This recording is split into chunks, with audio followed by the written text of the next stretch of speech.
Olá, boa noite, bom dia ou boa tarde. Não sei o horário que você vai estar assistindo esse vídeo. A paz do Senhor Jesus para aqueles que estão em comunhão com Ele e com a sua igreja. Vamos dar continuidade ao estudo Ministério Profético no Novo Testamento, parte 3, parte A da parte 3. Vamos falar sobre Jesus, o profeta. Nós vimos as características essenciais da mensagem profética, que são exortar, edificar, consolar e admoestar.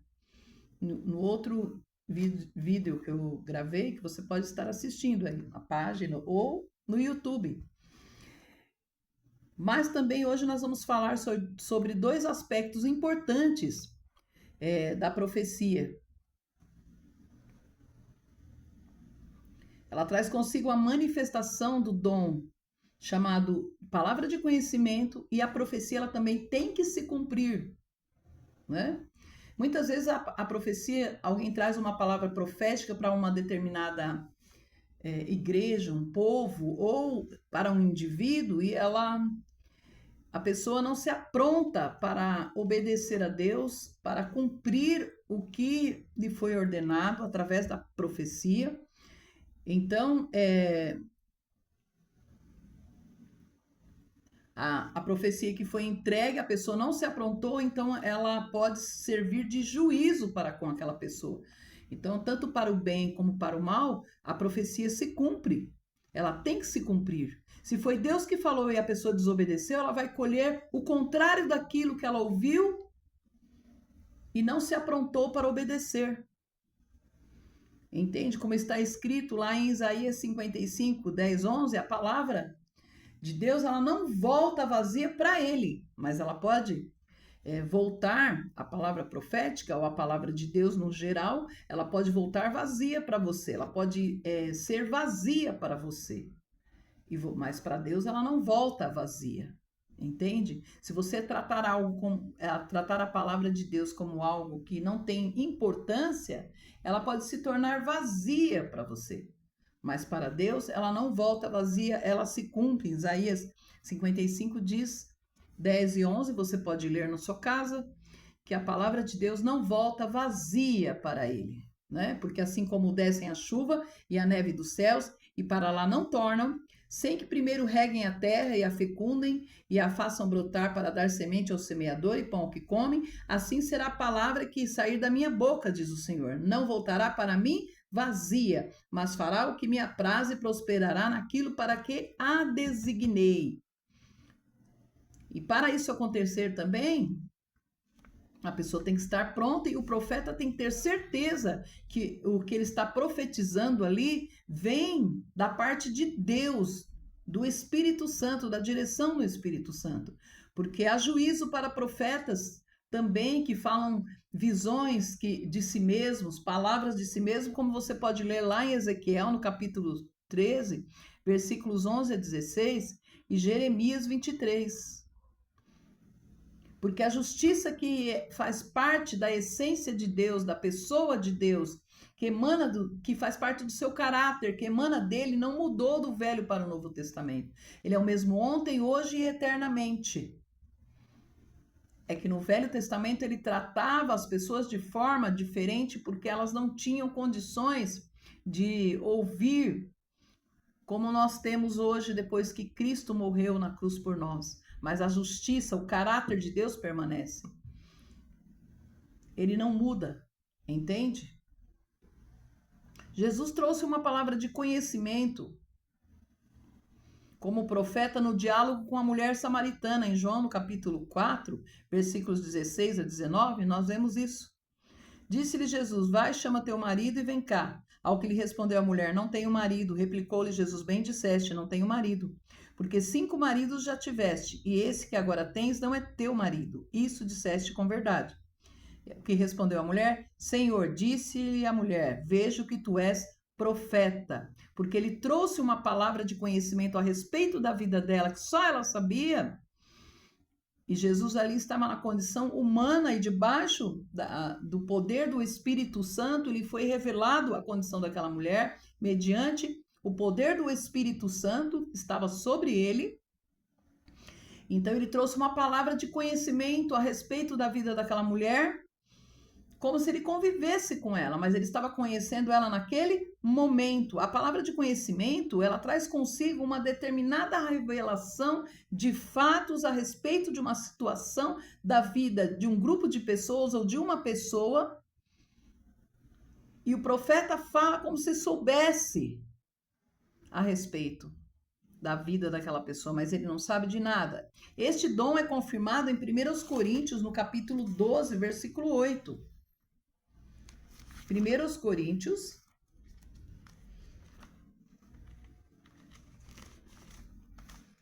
capítulo 12, isso é muito importante que eu leia aqui. Nem todos eu vou ler aqui, você pesquisa e leia na sua casa, nas escrituras. 1 Coríntios 12, 8 diz assim, porque a um é dada mediante o Espírito Santo, a palavra de sabedoria, e a outro, segundo o mesmo Espírito, o Espírito Santo, a palavra de conhecimento, que comumente, é um dom dado aos profetas, às profetisas. Então, a palavra, além da palavra profética trazer essas marcas que nós mencionamos no outro vídeo, que fala sobre edificar, exortar, consolar e admoestar, ela manifesta, ela traz consigo o dom da palavra de conhecimento a respeito não é de adivinhação, mas de conhecimento a respeito de uma determinada situação que só a pessoa ou as pessoas de um local, de algum lugar, conhecem, pela revelação do Espírito Santo, como o Paulo colocou aqui. Outra marca é o cumprimento das profecias. O profeta Jesus trouxe palavras proféticas que se cumpriram e outras que ainda se cumprirão. Vamos ver primeiro as que já se cumpriram. Em Mateus, no Evangelho de Mateus 24, nós temos algumas profecias de Jesus que já se cumpriram em parte e são mais profundas ainda no seu sentido, na sua essência. Mateus 24, 1, 2. Tendo Jesus saído do templo, ia se retirando quando se aproximaram dele os seus discípulos para lhe mostrar as construções do templo. Ele, porém, lhes disse: não vedes tudo isto? Tudo isto? Em verdade vos digo que não ficará aqui pedra sobre pedra que não seja derribada. Essa profecia do Senhor Jesus se cumpriu no ano 70 depois dele, depois de Cristo, né, como chamam na história. Quando o exército romano, sob o comando do general Tito, destruiu a cidade, destruiu o templo, desmontou as pedras em busca de ouro e retiraram o ouro das pedras. No ano 70 depois de Cristo se cumpriu esta profecia. Mesmo porque nós já sabemos na graça que Deus não habita em templos feitos por mãos humanas. E toda aquela ostentação, isso te faz lembrar algo, né? As ostentações dos templos evangélicos de hoje. Para Deus isso não é nada. O templo somos nós, o lugar da adoração somos nós. Né? Podemos nos reunir em qualquer lugar, mas a profecia de Jesus se cumpriu. E foi destruído o templo, que aponta profeticamente para nós hoje também, no sentido espiritual do que nós estamos vivendo. Nós somos o santuário de Deus, o templo do Espírito Santo, o lugar de adoração, e onde estiver 2 ou 3 reunidos no nome de Jesus, ali ele está no meio. Ele mesmo disse, num sentido amplo de juízo dentro da igreja, mas no sentido real do que ele realmente disse. Ele está no meio de nós, seja num momento de juízo para julgar situações, seja no culto. Ele falou: estarei convosco até a consumação dos séculos, falando sobre todos os filhos de Deus que o obedecem, é claro, né? porque Deus não vai ficar insistindo em manter o calor da sua presença. A sua presença está em nós, mas o calor, a manifestação da sua presença, quando nós desprezamos a presença dele que há em nós. Então, Jesus aqui se cumpriu essa profecia e outras profecias de Jesus que se cumpriram e estão se cumprindo nos dias de hoje. Mateus 24, 1 a 5. Deixa eu ver se é isso mesmo.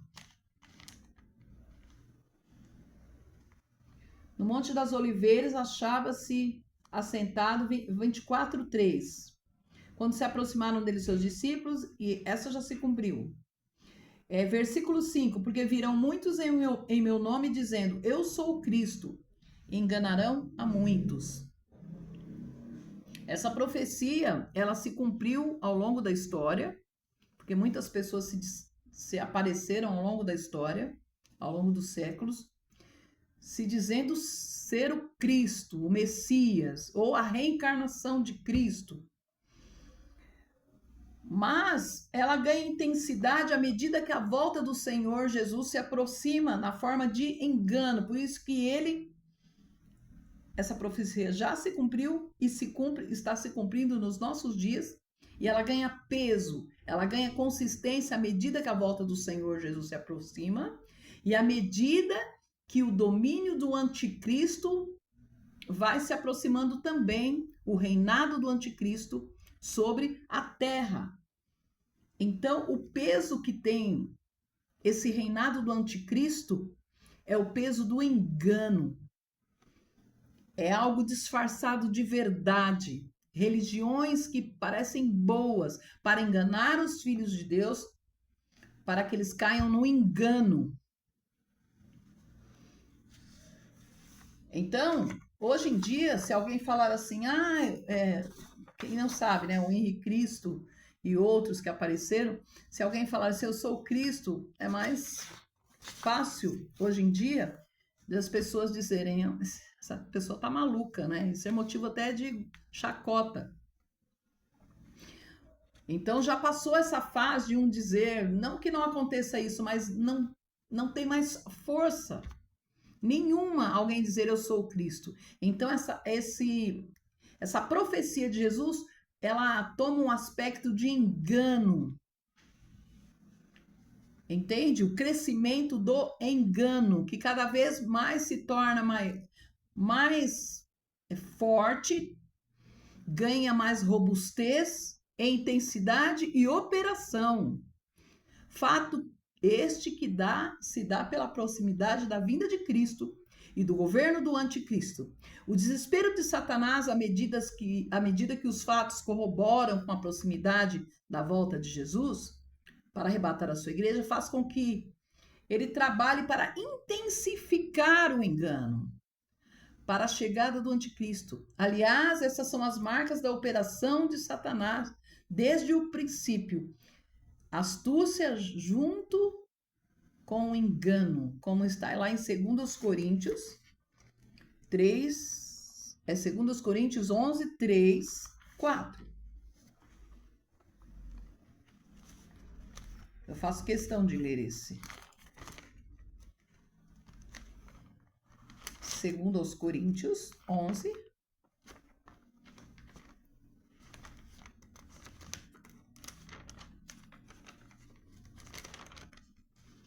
3 e 4. O apóstolo Paulo falando aos coríntios. Mas receio que assim como a serpente enganou a Eva com a sua astúcia, assim também seja corrompida a vossa mente e se aparte da simplicidade e purezas devidas a Cristo. Se na verdade vindo alguém prega outro Jesus que não temos pregado, ou se aceitais espírito diferente que não tendes recebido, ou evangelho diferente que não tendes abraçado, a esse de boa mente o tolerais. Só até aqui. Você pode ler todo o versículo 11 também de 2 Coríntios, todo o capítulo 11, além desses versículos que nós lemos aqui. Então, aqui, como mencionou o apóstolo Paulo, a estratégia de Satanás, depois que Cristo morreu e ressuscitou, foi ganhando força. Foi ganhando força. Primeiro se manifesta com falsos cristos, dizendo, eu sou Cristo, eu sou a reencarnação de Cristo, e vai ganhando peso, até chegar ao ponto de enganar até os próprios cristãos. Como ele mencionou aqui, dos crentes, as pessoas abandonarem a simplicidade do evangelho, se deixando levar pelo engano. Essa é a estratégia de Satanás. Usando engano com astúcia, manobra, de forma inteligente, com a finalidade de que os cristãos ou se simpatizem com o falso evangelho ou neguem a fé, se apostatando-se da fé, perdendo até mesmo a sua salvação. Então é algo com aparência de verdadeiro, mas que na verdade é falso. Essa profecia está se cumprindo em nossos dias, em que os adeptos do catolicismo, adventismo, CCBianismo, testemunha de Jeová e mormonismo, muitas vezes são tratados por muitos filhos de Deus como se fossem crentes. Tem gente que se simpatiza com outras religiões que falam de Jesus. Mas saiba, não é o nosso Jesus. Se você se aprofundar em cada uma dessas doutrinas, você vai ver como a congregação cristã no Brasil, eles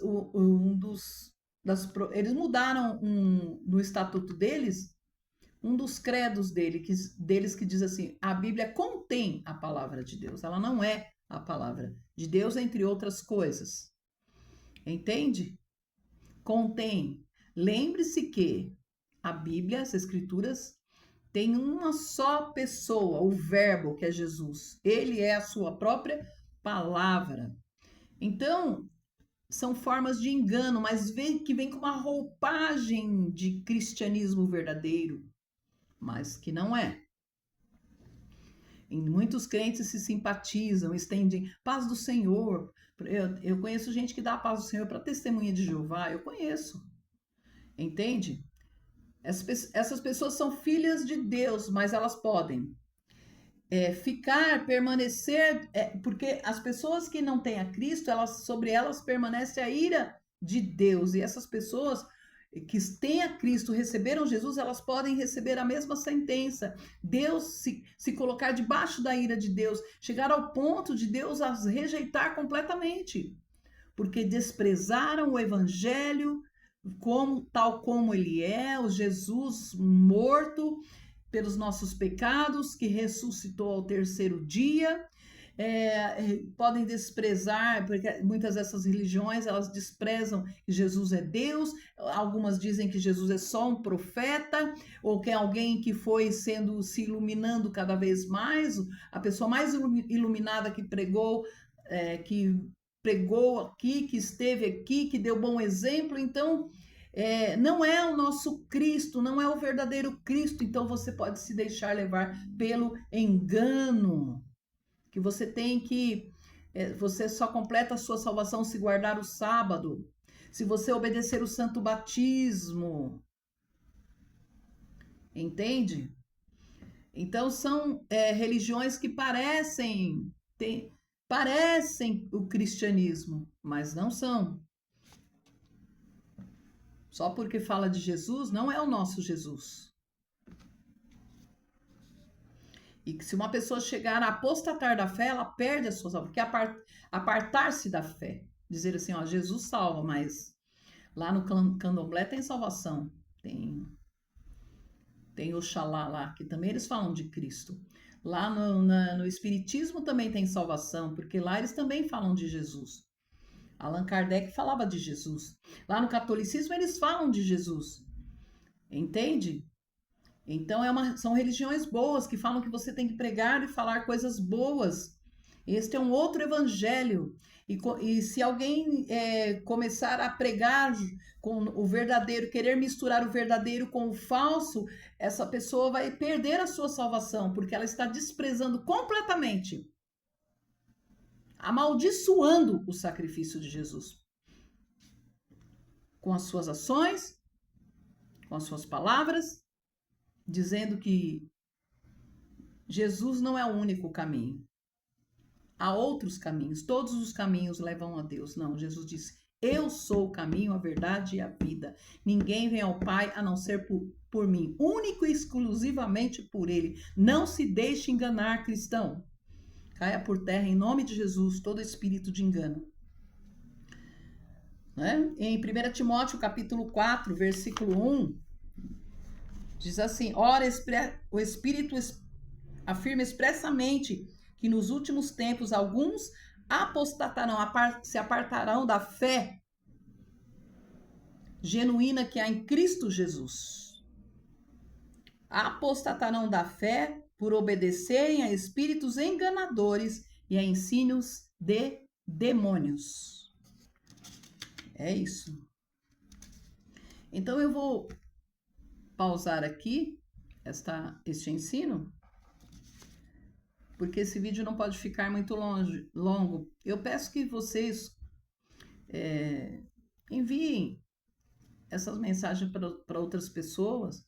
Eu não posso alongar porque eu não tenho um número de pessoas que dá para eu fazer uma live ou algo melhor. Então eu tenho que ser bem restrita.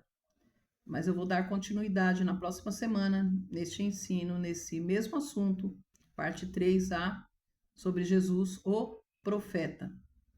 Mas quanto a você, pense bem. Você pode perder a sua salvação se você abraçar outra religião e dizer todos os caminhos levam a Deus. Você pode ser um simpatizante de outras religiões que falam de Jesus, mas saiba, você está a caminho de algo perigoso. Se não se arrepender, você pode perder a sua salvação.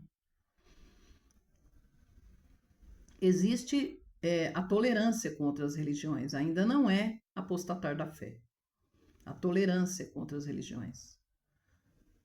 Quando você apostata da fé, já é algo mais grave. Passa da tolerância para dizer assim: todos os caminhos levam a Deus. Os evangélicos, os cristãos, que somos nós, os crentes em Jesus, eles querem fazer acepção de pessoas. Não. Quando eu também posso frequentar a católica, eu posso frequentar outras religiões, todos os caminhos levam a Deus. Se você crê um dia em Jesus como único e suficiente Salvador, e você entrar por um caminho desse, você perde a sua salvação, desprezando completamente o sacrifício de Jesus. Desperta, igreja. Nem tudo que reluz é ouro. Cuidado com o engano. É um alerta profético para os nossos dias. Até a próxima.